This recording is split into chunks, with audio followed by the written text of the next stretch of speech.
What's good?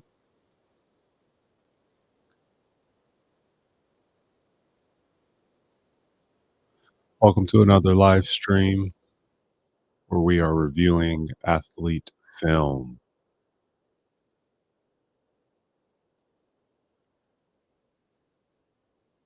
Starting off with the slapper by Drebo, the homie Drebo.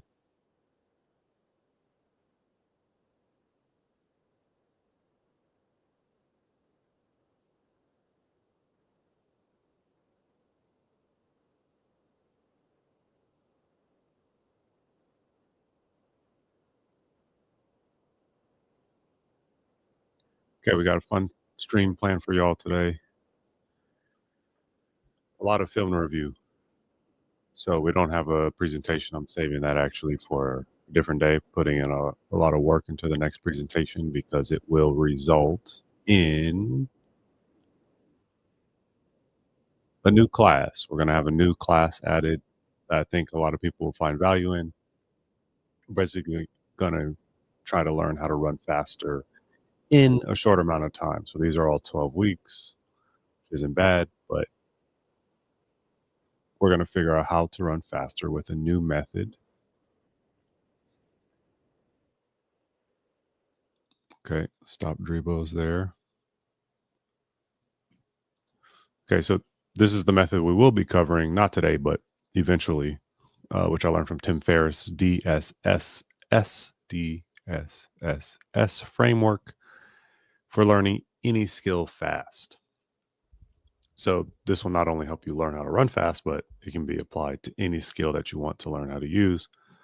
So you see here, the D is for deconstruct, break skills into the smallest skill units. So for sprinting, that will be how to lift your knees properly, how to strike the ground underneath you properly, what angles you should be achieving, how to push, turnover, stride length, things like that.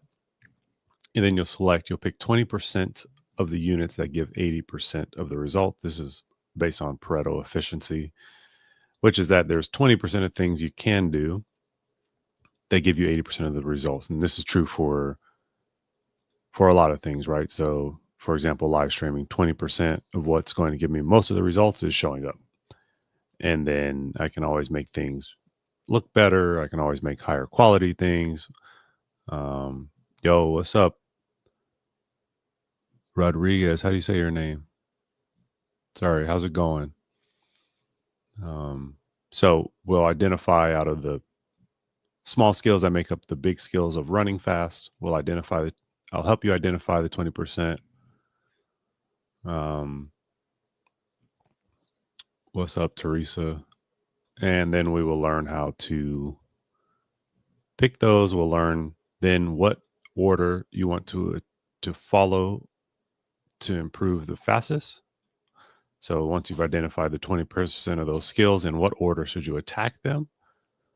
And then we'll add real stakes to make them real consequences and provide real motivation. So let's hear Tim Ferriss. This is where I learned it from, was the Diary of a CEO podcast. Let's just listen to him explain it much better than me.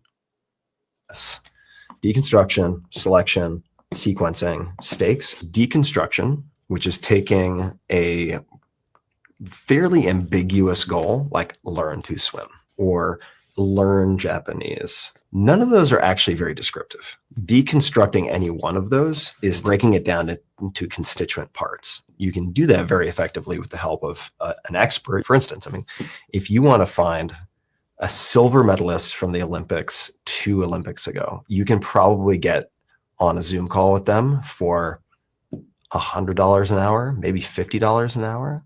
Like, you do have access to world-class talent. They would help you figure out, all right, there are all these different possible components. The next part, which is selection, Pareto's law. So you're picking the 20% that will give you 80% of what you want. Let's just use language learning in that case. You can very easily find word frequency lists for any given language, hundreds of thousands of words you could learn. But with the most frequently used 1,500, you can get to reasonable conversational fluency in almost any language in 8 to 12 weeks. without question if you approach it methodically, but you need the right material first. The next S is sequencing, putting it in the right order. This is the magic sauce that gets lost a lot, which is what is a logical sequence for learning any given skill? What do you practice first? So in the case of swimming, for instance, forget about breathing. Like you need to figure out like getting comfortable putting your head underwater, et cetera, et cetera. Last S stands for stakes, which means incentives.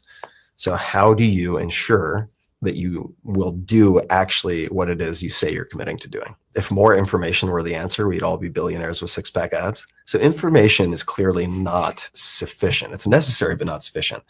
Incentives drive behavior change, right? You could give $500 to a friend or $100, whatever. The amount doesn't really matter.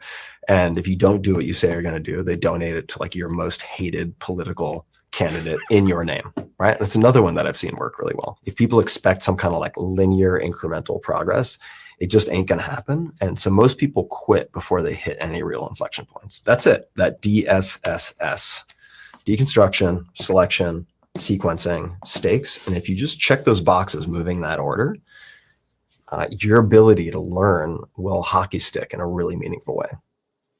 Okay, so that is the framework that we will be discussing on next live stream, because I'm working quite hard on forming it into a class for you. So there it is: deconstruction, selection, sequencing, stake, and then I'll have a nice way to teach you how to do that within the confines of running faster. But again, this is not just for running, right? It's going to be used for any skill that you want to learn. So if once we learn it inside of the context of sprinting faster, it will translate and transfer over to any skill that you want to learn. So before we now move into the athlete review, we're going to watch this quick short from Fred Duncan, another great Twitter channel that I enjoy, where he says, sprinting does not just strengthen the hamstrings. The research shows that it actually changes how the hamstrings are built. Studies looking at muscle tendon behavior show that as speed increases, the hamstrings perform more negative work in the late swing, not during stance. So let's see what he has to say about this. If you actually take like samples of high performing athlete cells, they often look different and operate different than non-high performer cells. So let's see what he's saying and what we can learn. Actually changes how the hamstrings are built and how they function. When you sprint, first we're going to say, what's up? Let's Spark the Truth 101. Just subbed, appreciate it. Tim Farrington, how's it going? Are y'all runners? You're just stopping by to see what's happening on the live. How are y'all doing today? This channel is about running faster, but my philosophy is that in order to run faster, in order to be a better athlete, you just have to improve your life in all realms. So hopefully you can, whether you're a runner or not, you can find some value in this. The biggest demand on the hamstring isn't just pushing the ground. It's controlling the leg in the late swing phase. And that's where the muscle tendon unit does the most negative work. Negative work just means that the hamstrings are fighting to slow the leg down as it swings forward. And here's why that matters. Over time, that specific high-speed demand changes the structure of the hamstrings. The fascicles, which are just bundles of muscle fibers, actually get longer, and the pennation angle drops. The pennation angle just means how angled the fibers are. When that angle decreases, the fibers line up better with the direction that they're pulling, and force transfer becomes more efficient at high speeds. Longer fascicles mean the fibers can shorten faster and more efficiently. They contract better at high speeds, they can handle higher velocity ranges, and they're less likely to fail under fast lengthening. That's why sprinters with longer fascicles tend to have a lower hamstring strain risk. And the main point here is that the gym cannot replicate this speed-dependent deceleration that the hamstrings see in the late swing phase. You can load your hinges and Nordics and RDLs, and these are great exercises, but they can't create the same architectural adaptations that you get from sprinting. So sprinting doesn't just train the hamstrings, it rebuilds them specifically for high-speed performance. Faster contraction, better control in late swing, and a reduced chance of injuring the hamstring as well.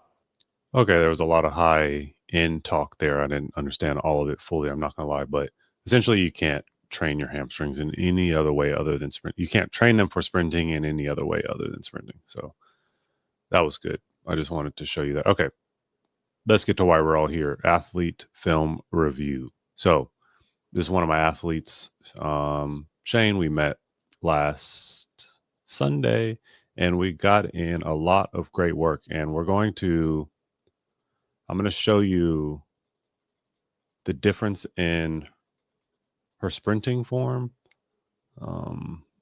Maybe actually we're just going to do this. Let's look at what she looked like at the beginning of the session first here.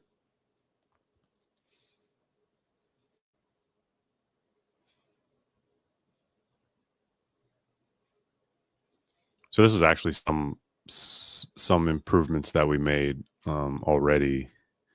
Let's see what this one looks like actually.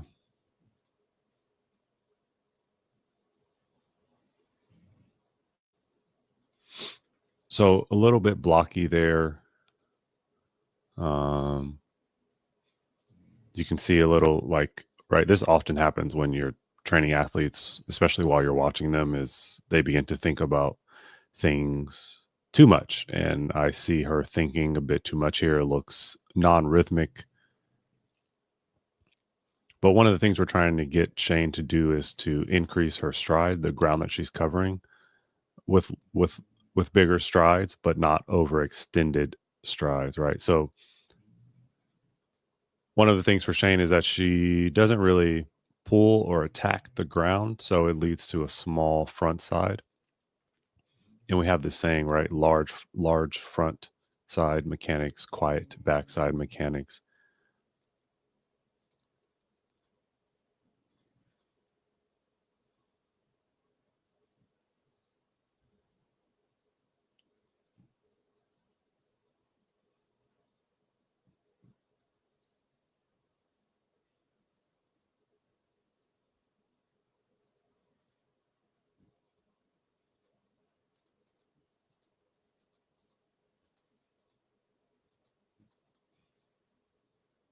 Okay, so this heel gets a little bit outside of the range that it needs to be, results in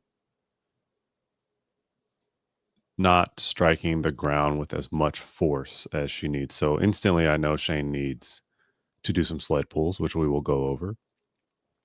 And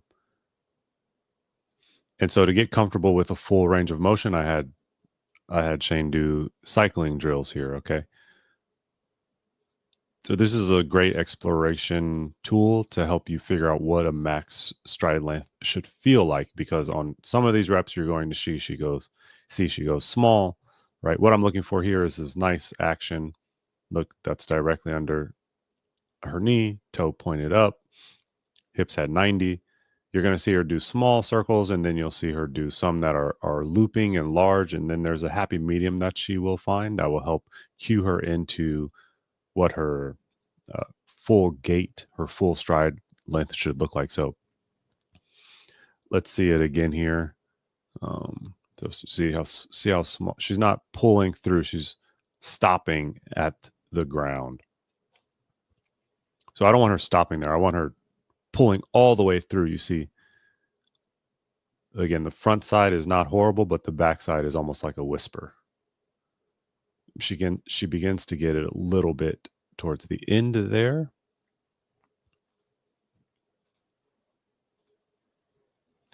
So I had her turn around and try the other side.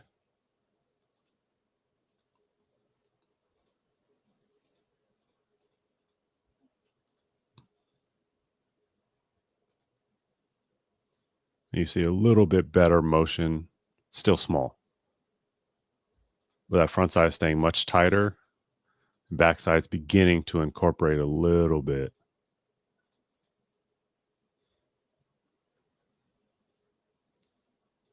See, she's almost stabbing instead of grabbing.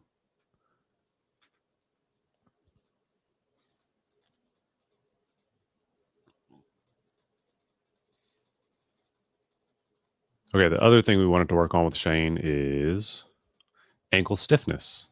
So this is one of my favorite series here for ankle stiffness. This is in the sprinters warm up that I have, where we're doing ankle hops. All her movement should be created within her ankles there. The toes pop, strike the ground and should be pulling back up towards her knee.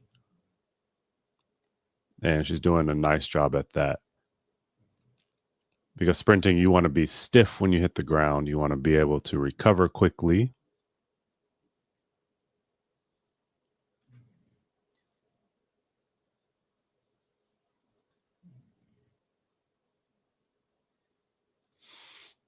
And then we have single leg. This looks actually very good. You can also achieve this with like jump roping is another great example. These are all incorporated into Shane's warm-up because it's one of the areas I need her to improve in, so that once she hits the ground, her force is distributed much better and then returned to her body much better.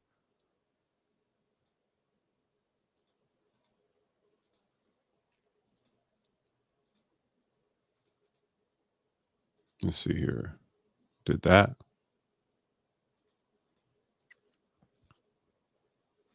The other leg now. See that toe's dragging a bit on this leg. So you see it never really pops back up to her knee. And a lot of that movement is coming from her hips and her knees, not her ankles.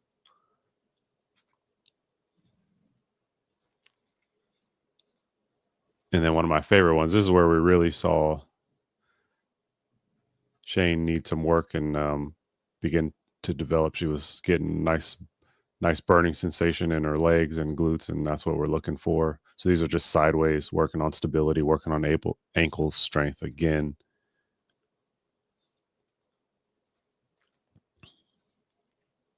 Same thing, coming back, same leg. And then we'll have her switch legs and go back this way.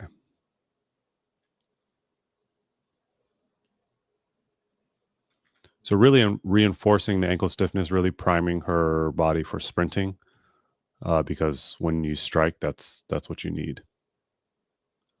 Oh, not even showing the right screen. Okay, so these are the ankle hops I was talking about that I did not show. We have sideways.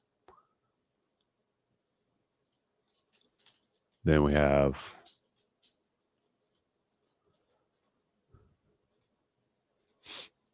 these are the doubles that I mentioned, where the toes are the ankles are much more active here. You see her foot moving around the base of her ankles. When we ask for forward lean as well, the forward lean is generated from her ankle. So you see this slight line that she has leaning forward. This is what you want when you're sprinting as well.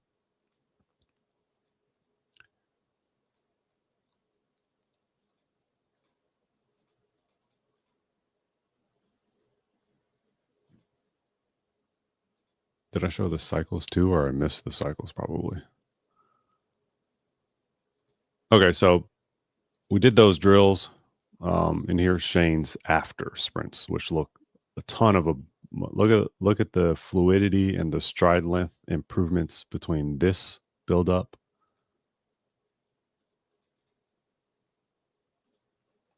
and this build-up.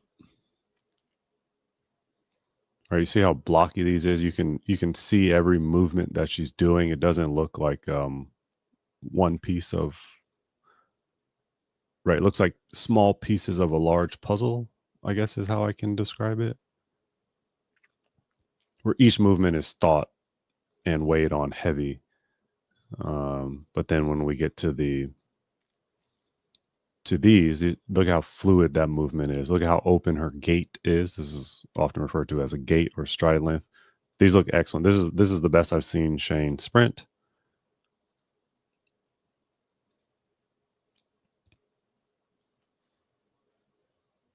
Another good one. Arm swinging. We worked on arm swings too. So those arms are maybe just a little bit exaggerated, but the more reps that Shane does, the more rhythm she will find. Very nice open strides, especially because Shane's a 400 runner. Those strides have to be very efficient.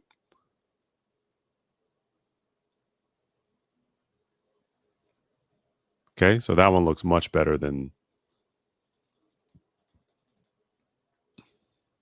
this one.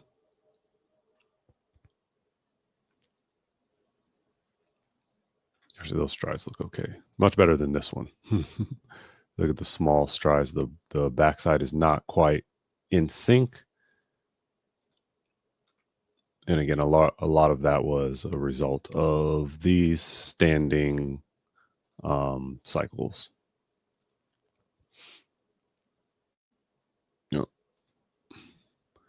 So I'm going to reinforce again stiffness here in this leg. I'm always going to be cycling my inside leg, not my outside leg. And we still have work to do. This was at the very beginning of the session, and you don't quite see the full cycle on the back. Look at the backside there, it's almost non-existent.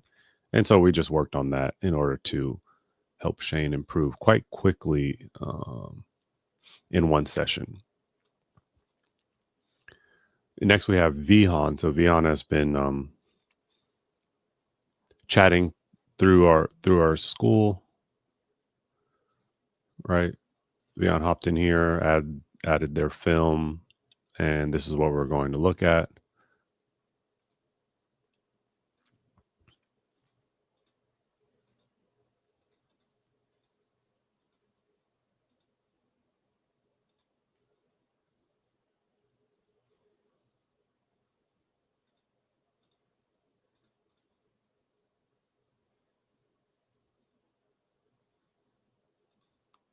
Okay, so one thing we want to pay attention to while Vihan is doing their sled pulls is the angle of the shin. So look, you see the weight resistance back here, which is a sled. And so what a sled does is it slows you down and actually puts you in all the right positions. Oh, Vihan's here. What's up? How's it going? Vihan, one thing I need more, like this is way too quick for me to assess fully. I need to see a greater length of you sprinting. I'm going to put up a video for you to show you how to film yourself correctly.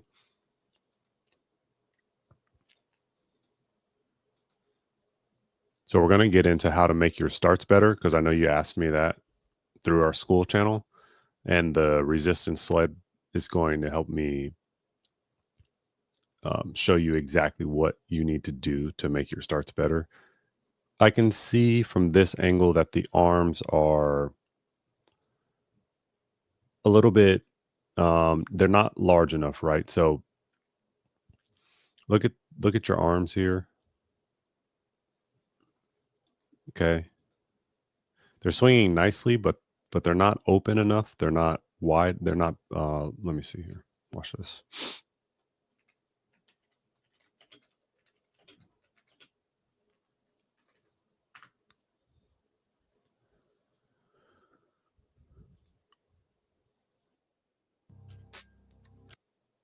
How do I turn the sound off of this? So this is Matthew Bowling. I think he was a NC2A champion at Georgia, maybe. Okay, so angles of the shins, 45, shoulders over hands.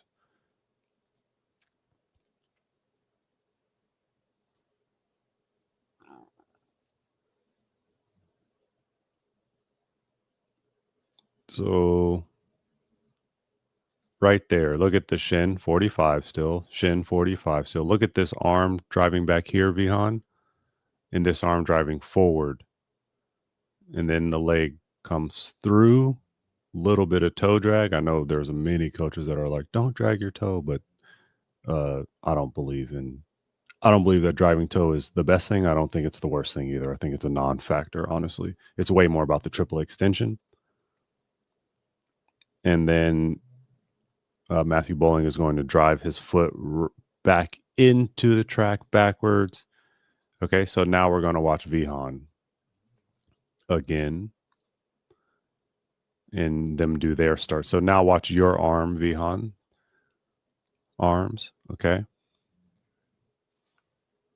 Now I can't quite see. It actually looks like this arm does shoot back there very well. That arm looks decent, but then all of a sudden you're still in your drive phase, so your arm should still be swinging back with force. You want to drive yourself back into the track with your arms, but you're short and small in those arms is what I notice. And then here we go again. Sitting back, look. So your foot's on the ground here, right? And your hips, oh, didn't show you the tab. Okay. So your foot's on the ground here, almost flat. Hips are behind your center, or your foot is in front of your center of mass. Your hips are going to be your center of mass. This is what I'm saying when I say that you're leaning back as you're sprinting upright.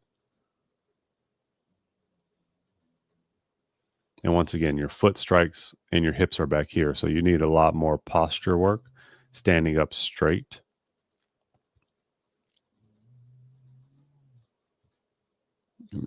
Let's compare you to your friend.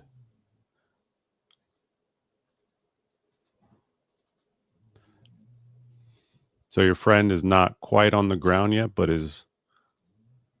see, now his foot is here. He's also collapsing a little bit in this leg. You both need some plyometric work and some sled pulls that you've sent me so far. Okay, very good.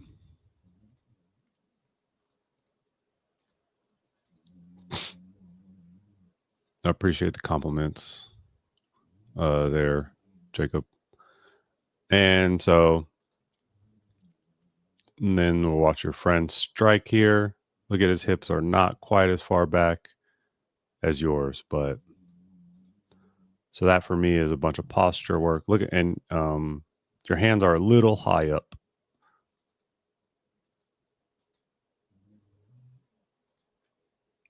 Okay, let's watch your sled starts, okay? So let's compare this to Matthew Bowling's that we just looked at. So you've got a nice shin angle there. This arm is driving back, so maybe just the view of the other one. I couldn't quite see that.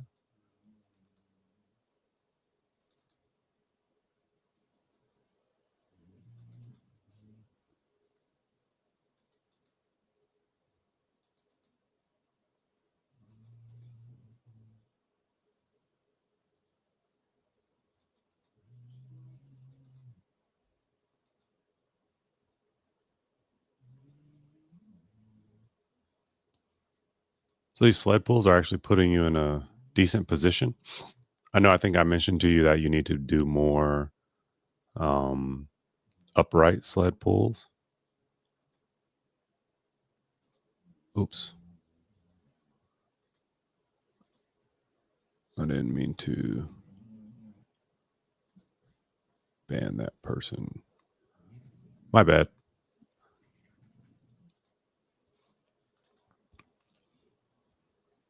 So this isn't bad, but you're only 3 steps out.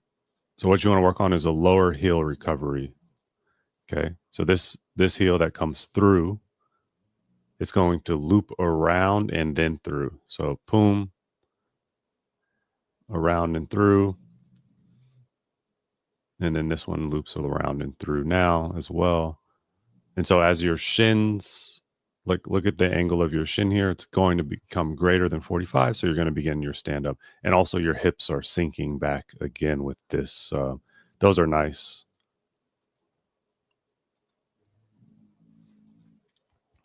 Now let's compare again to Matthew Bowling, who does have blocks right here. So they might be a little bit different than yours, Vihan. So he draws that nice line along this shin to stay at 45. He strikes. Look at how low his heel comes through. Okay, so look at the difference there. That heel comes through low. Full extension, the hip, the knee, the ankle pushes. And then this heel also comes low, if you could see that at the very end there. So Vihan, that's what you need to work on the start. The angle of your shin is going to dictate the angle at which you'll be running as you get further down the track. This all sets up things for further down the track. So if you can improve this, you'll see more improvement as you move down the track. So watch yours again. So this heel picks up and it comes through high. You see the difference there? Not a low sweep through. Okay, and that's called low heel recovery. There's wall drills you can do. How do I get a better shin angle heel recovery? Okay, so great question. So I'm going to show you. So you want to do more wall drills. I'm going to show you. So if I took my athlete and I made her face this fence here, but put her at a 45-degree angle and worked on just low heel recovery as you switch, you want to be trying to push the fence over or this railing over while you're in the drive position with low heel recovery. So that will help reinforce low heel recovery. And when you have these sleds, it's a perfect time to slow down and try to get it perfect, right? So again, initial start, not horrible, but that heel has to just swing through low. It takes practice, Vihan. It does take reps, but I promise it will pay off further down the track. And you only want your low heel recovery for 5-6 steps, and then you can begin getting into your natural cycling rhythm. Oh, I didn't show you this again. I am off it with the streaming. Okay, so is this better? So this is what I was talking about with the fence drill. So I'm going to take my athlete here. I'm going to make her face this railing, and then I'm going to have her lean at a 45-degree angle, and she will begin working switching legs, right? Essentially trying to drive this fence over, but with low heel recovery, and just doing reps of that will help translate over to this.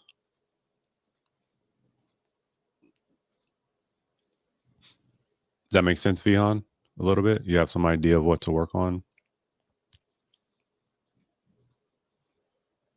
And just keep filming and sending it in. But the sleds is, again, a perfect time to slow down. I bet you that you probably have even worse heel recovery with this without the sled, because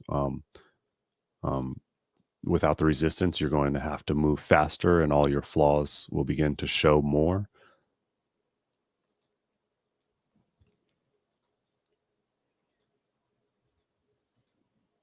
Yeah, that's not a bad push, right? You can also extend this. Excuse me. So let's see. We want to work on triple extension as well, right? So hip, knee, ankle, not bad. But maybe the foot you need to be doing did you see the hops that I had for my athlete at the beginning of this session? You need to be doing those as well, because watch Matthew Bowling here again. Let's see what the comments say. Yeah, I mean, it just takes time. Look at this. I worked on my block technique from 6th grade through high school and college. I don't think I ever looked as smooth as this. You probably needed a coach who maybe knew what they were looking at. So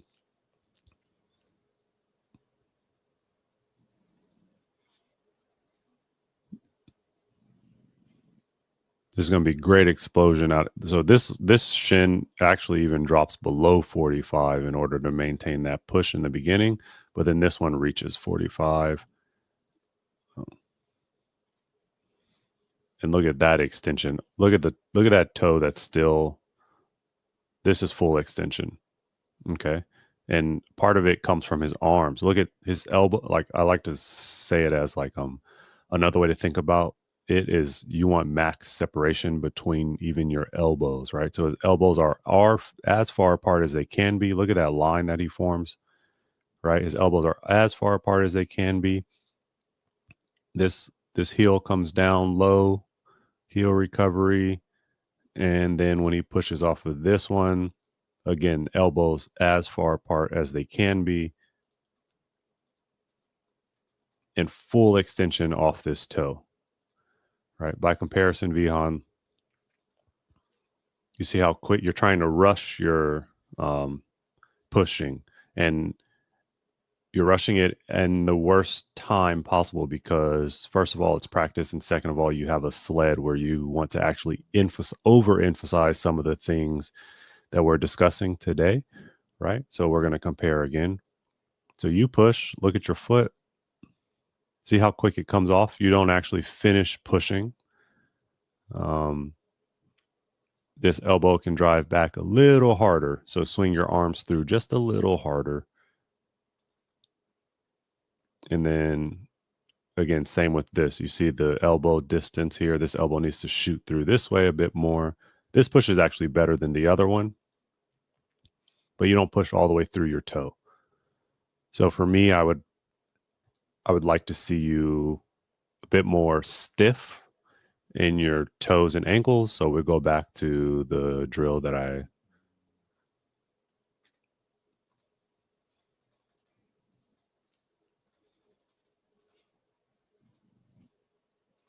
Okay, so this is going to be a good little warm-up drill for you to get your ankles stiff, to get you pushing all the way off the tip of your toes there.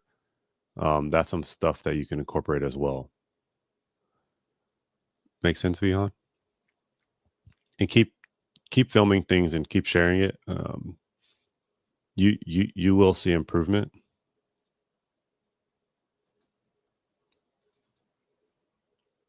So you see how when you hit as well, that foot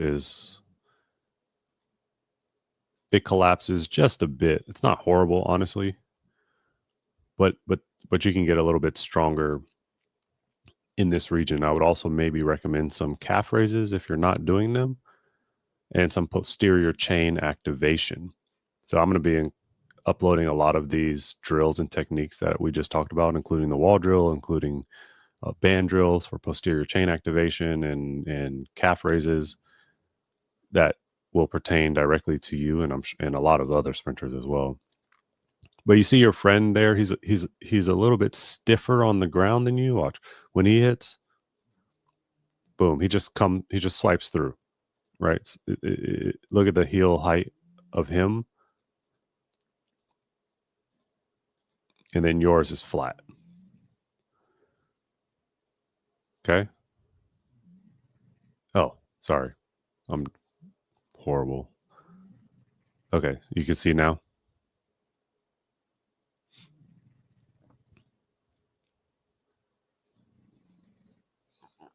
Okay, so again, I'm going to show you, look at your friend's heel and then look at yours. Right? So the stiffness of the heel of the foot as it strikes is one of your limiting factors.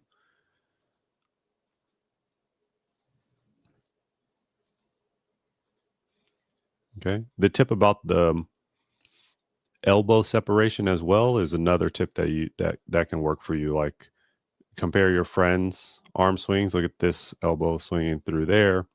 Even he can swing his a bit harder, as well as you.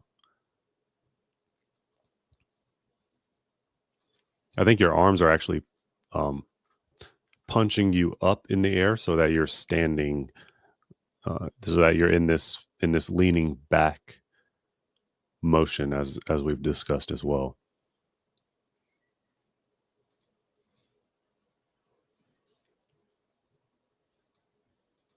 Kavion, do you do any like jump rope or anything like that? Might be good for you.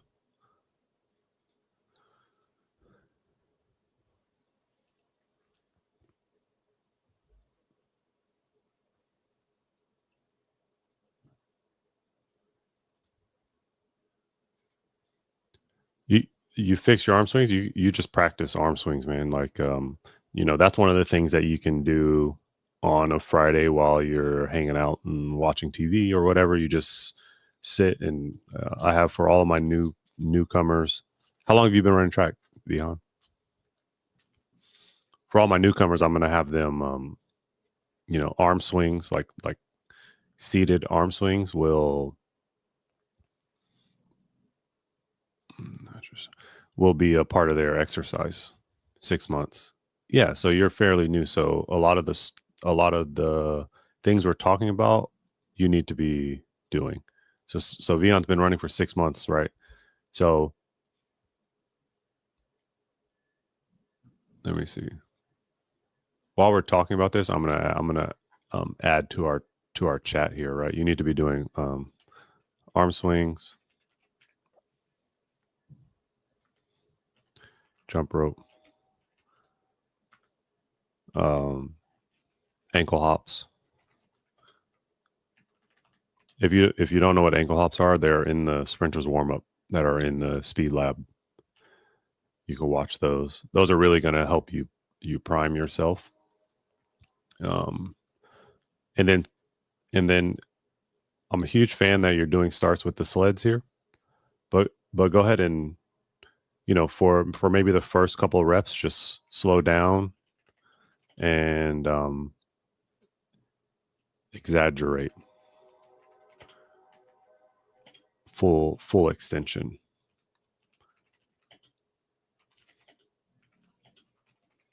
Okay. So if you've only been running 6 months, you have a lot of improvement that you are going to make. You're in high school, or I don't know what you call it where you live, but what are you told me maybe you're 16 or so? No, that was someone else, David, who told me he was 16, but okay, you don't do a bad job actually of driving this foot back into the track here. So I like that part. 16, yeah, you're junior. So you have time, man. What's your fastest 100 time again? 11 something. You're trying to get to 11.5 this year. Like, you just putting in this work, you'll get there. I think the new class that I'm about to release, or little series that I'm about to release, is going to help you a lot. Help you get there faster.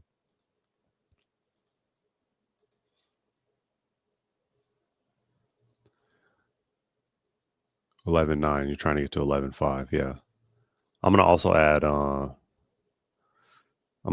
slow down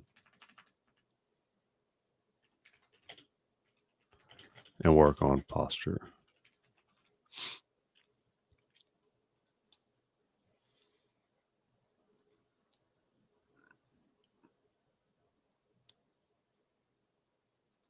And a lot of it is just watching yourself, as we're doing here, and then comparing to someone like Matthew Bowling, or whoever, your preferred track person is that's faster than you are. They're going to be doing some of the things better than you are.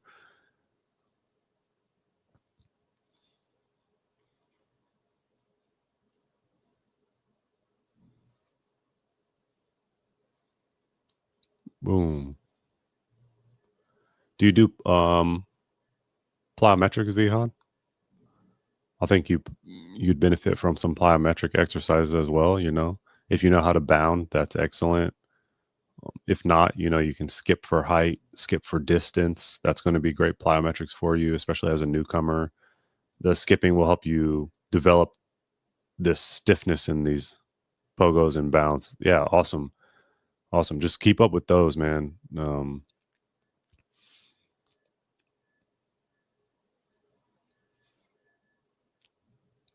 And focus on like things like buildups or your warm up.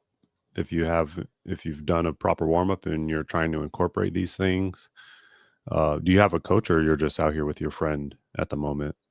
Your track season is in the spring, and power skips. Yeah, those are going to be great for you. Those will be great for you. And so for a lot of these, honestly, Vihan, I would slow down a bit and work on. First, it's conscious. It's a conscious thing about slowing down and working on the stiffness of our ankle and the arm swings.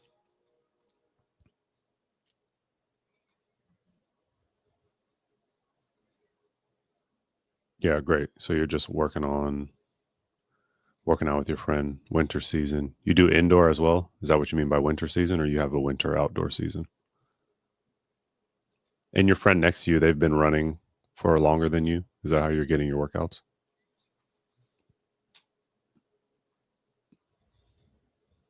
Yeah. Indoor. Right. So you'll be doing the 60 and everything.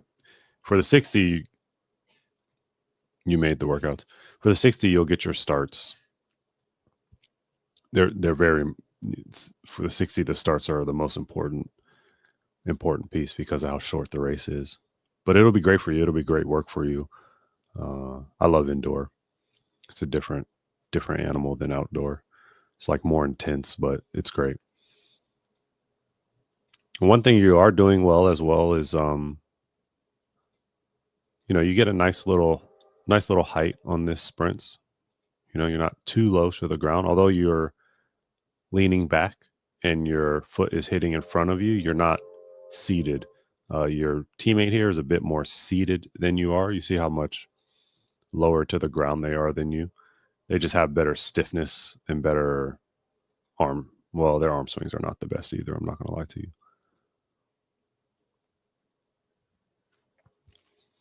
Okay. Makes sense, Vihan? I know that was a lot, but you can watch the replay and see what I said. 3 years. Your friend has been running for 3 years. Yeah. So it's just experience, honestly.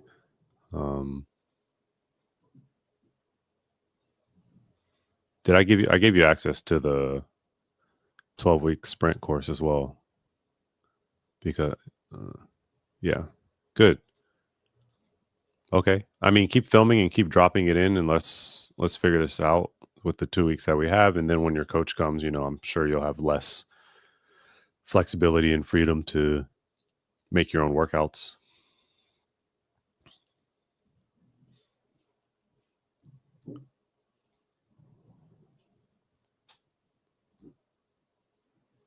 Okay. So we'll move on. If you have questions, Vihan, please keep asking. We have another athlete, one of my athletes here, 61 400-meter runner. He's 61 years old. He's training for the 400. So these are supposed to be wickets. He forgot his wickets. No problem, Vihan. Keep coming back, man. I'm gonna keep helping you as best I can.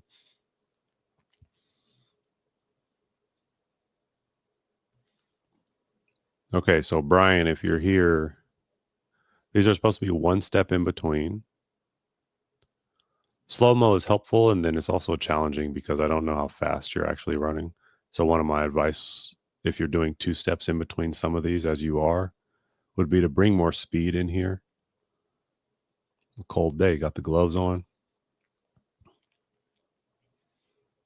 We have to work on the ankle stiffness for you as well. You see that your feet hit and then your heel collapses. We want to remain stiffer on the ground. So Brian, for you, we need some jump rope as well. We need to do our ankle hop series.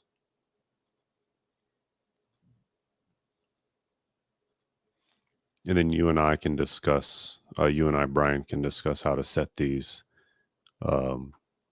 wickets up a bit better than what we are. That's a topic that we'll have to cover.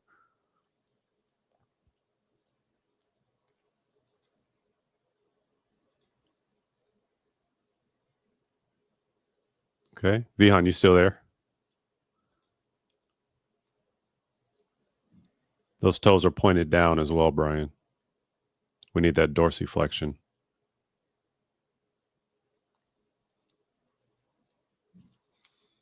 Oh, I think you sent me something else, didn't you? Let me see.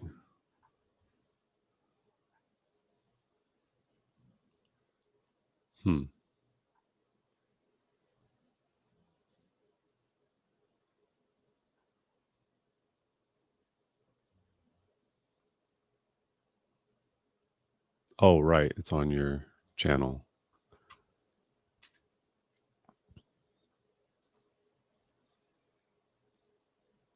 This one.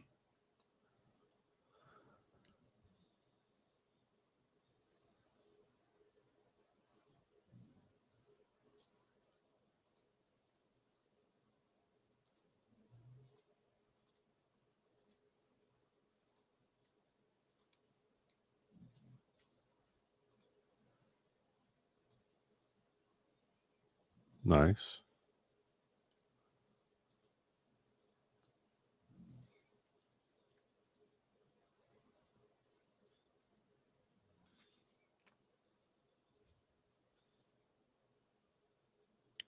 Where was it?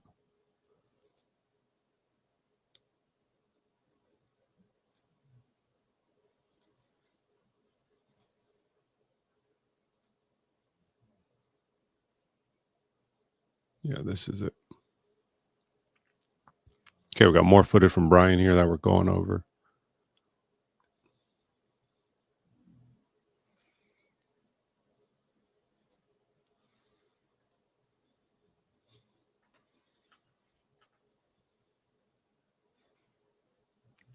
Good. So for these, Brian, you want to keep that dorsiflexion.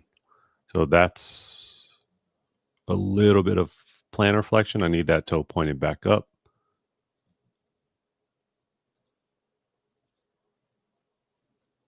What is this? Okay, whatever. So you're pointing your toe here and you're pointing your toe in the other video. So we have a pointed toe problem.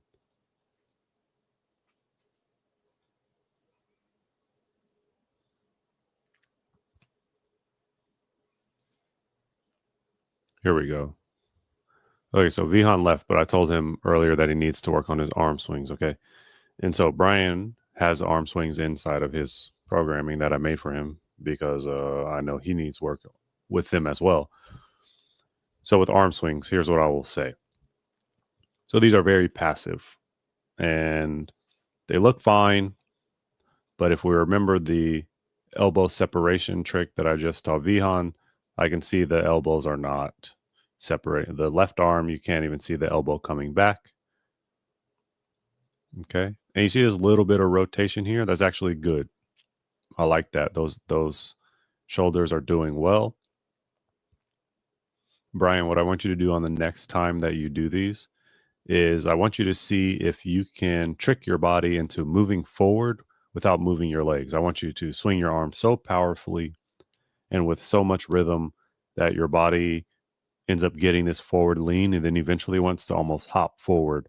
And that's how I know that you have the arm swings down. Because right now I like this subtle rotation because you do need rotation inside of sprinting, even though it's a very linear sport. Your body naturally needs to rotate in order to create the max amount of force. But these are just too soft. I need them move. I need right now I need to see you with a forward lean and the feet need to be almost gyrating, coming up and down on the ground not because you're moving your feet at all, but just because of how you do your arm swings. So on the next time we have arm swings, that's what I would like to see from you. And then here we go. So the pointed toe problem comes back again. How do I get this to not be at 1x speed? I've not seen this before. Okay. But the toe is pointed.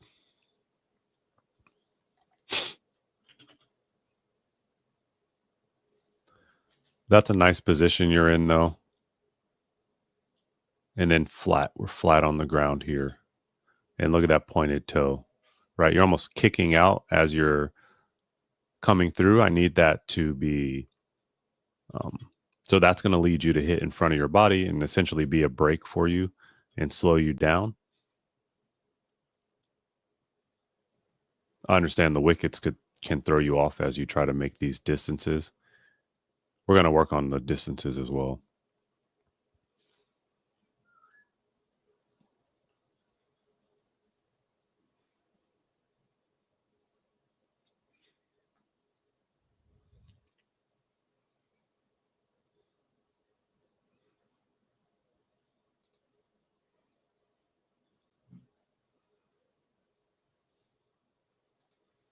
So as you do your marching, you're letting your toe drop also.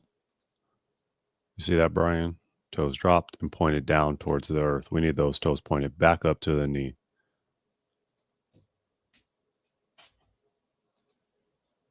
Like that one's nice. That's how it should look, that toe, dorsiflexed. But then as we keep going,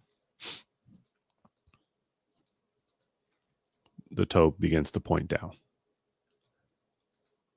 The toe begins to point down. Okay, so we can't get lazy there. And see how this heel is tucked up underneath here? We need to have it directly under our knee. Especially as we do the drills. It's not going to look exactly like that when we begin to sprint, but when we do the drills, we need to, again, exaggerate those. So you're just getting a little bit extended on the front side here, and then it's just a brake slowing you down rather than speeding you up as we're trying to do as we sprint.